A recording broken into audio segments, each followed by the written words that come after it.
ఈ రోజు మనం మనుషుల మరొక పెద్ద శత్రువు గురించి మాట్లాడుకుందాం. ఇక దాని పేరేంటంటే లోభం. ఏదైనా వస్తువుని పొందాలనే కోరిక ఎక్కువగా ఉండడం. ఎంత దొరికిందో అంత నాకు సరిపోదు, ఇంకా కావాలి అనుకోవడం, ఇంకా కావాలి అనుకోవడం, దీన్ని అంటారు లోభం అని. ఇప్పుడు ఈ లోభం మనకు మంచిదా చెడ్డదా, మనకు మిత్రుడా లేక శత్రువా, ఇది కూడా మీపైనే ఆధారపడి ఉంటుంది.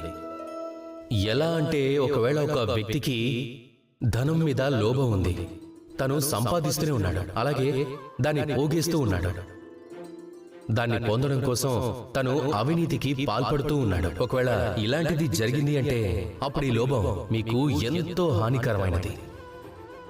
కానీ ఒకవేళ ఒక వ్యక్తి ధనాన్ని సంపాదిస్తున్నాడు, అలానే నీతిని పాటిస్తూ ఉన్నాడు, అలాగే పోగు చేసిన తరువాత దాన్ని ప్రపంచానికి పంచుతున్నాడు, ఒకవేళ ఇలా జరిగితే ఈ లోభం మీకు మిత్రుడిగా మారిపోతుంది.